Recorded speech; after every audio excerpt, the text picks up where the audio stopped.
ভারত রাষ্ট্রের প্রতি নজর দিন। এই ভারত রাষ্ট্র দক্ষিণ এশিয়ায় সাম্প্রদায়িকতার বীজ বুনছে। এই সাম্প্রদায়িকতার বীজ দক্ষিণ এশিয়ার শান্তিকে বিনষ্ট করতে পারে। দক্ষিণ এশিয়ার শান্তিকে বিনষ্ট করতে পারে। ভারত রাষ্ট্রের এই ধরনের ষড়যন্ত্রের বিরুদ্ধে, এই ধরনের তৎপরতার বিরুদ্ধে বাংলাদেশের প্রত্যেকটা মানুষ সোচ্চার ভূমিকা পালন করবে। বন্ধুরা আমার, ইসরায়েলের মানবতা বিরোধী অপরাধ, ইসরায়েলের যুদ্ধাপরাধের বিরুদ্ধে কথা বলে আমেরিকা সহ বিশ্বের অনেক দেশে নিরপরাধ মানুষদেরকে জেলে যেতে হয়েছে। আমরা ধিক্কার জানাই। মানবতার পক্ষে কথা বলার কারণে যাদেরকে গ্রেফতার করা হয়েছে, সেটা আমেরিকা হোক, সেটা ব্রিটেন হোক, বিশ্বের দেশেই হোক না কেন, অনীতি বিলম্বে ফিলিস্তিনের পক্ষে কণ্ঠ উঁচুকারী প্রত্যেক বীরকে জেলখানা থেকে মুক্তি দিতে হবে। নেতানিয়াহু সহ এই ফিলিস্তিনে যারা গণহত্যা চালাচ্ছে তাদেরকে আন্তর্জাতিক আইনে মানবতা বিরোধী অপরাধের দায়ে, যুদ্ধ অপরাধের দায়ে আন্তর্জাতিক আদালতের কাঠগড়ায় দাঁড় করাতে হবে।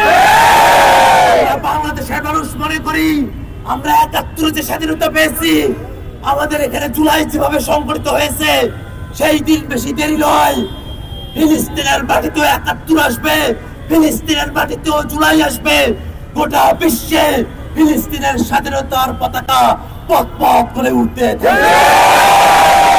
আমি বন্ধুগণ, বাংলাদেশের মানুষ, জাতীয় নাগরিক পার্টির আমরা যারা সদস্যরা আছি, আমরা প্রত্যেককে অন্তর্বর্তীকালীন সরকারের কাছে আহ্বান জানাবো, আন্তর্জাতিক পরিমণ্ডলে বাংলাদেশ রাষ্ট্র হিসেবে যতটুকু সামর্থ্য আছে সেই সামর্থ্যের সর্বোচ্চটুকু দিয়ে হলেও ফিলিস্তিন রাষ্ট্রের স্বাধীনতার পক্ষে বাংলাদেশের রাষ্ট্রীয় অবস্থান ব্যক্ত করতে হবে। আমার অতীত সরকার ইসরায়েলের সঙ্গে যে গোয়েন্দা তৎপরতার জন্য পেগাসাস সহ অন্যান্য যন্ত্রপাতি ক্রয় করেছে, অবিলম্বে ডিজেফের কাছে, অন্যান্য সংস্থার কাছে যে সব যন্ত্রপাতি রয়েছে, ইসরায়েলের কোন যন্ত্রপাতি বাংলাদেশে ব্যবহৃত হতে পারে না।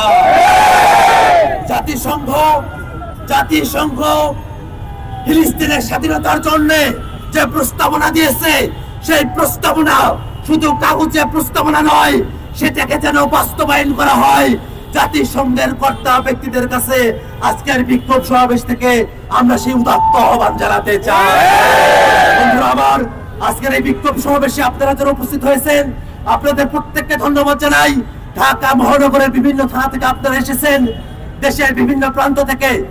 জাতীয় নাগরিক পার্টি এনসিপি সদস্যদের বাইরেও যেসব সাধারণ মানুষের একত্র হয়েছেন, সারা দেশের বিভিন্ন জেলায়, বিভিন্ন উপজেলায়, শিক্ষা প্রতিষ্ঠানে ফিলিস্তিনের স্বাধীনতার পক্ষে গণহত্যা বন্ধের দাবিতে যে সংগ্রাম পরিচালিত হচ্ছে, সেই সংগ্রামে যেসব মানুষেরা একত্র হয়েছেন, তাদের সকলের প্রতি জাতীয় নাগরিক পার্টি এনসিপির পক্ষ থেকে কৃতজ্ঞতা জানিয়ে আজকের এই বিক্ষোভ কর্মসূচি আমরা এখানে সমাপ্ত ঘোষণা করছি।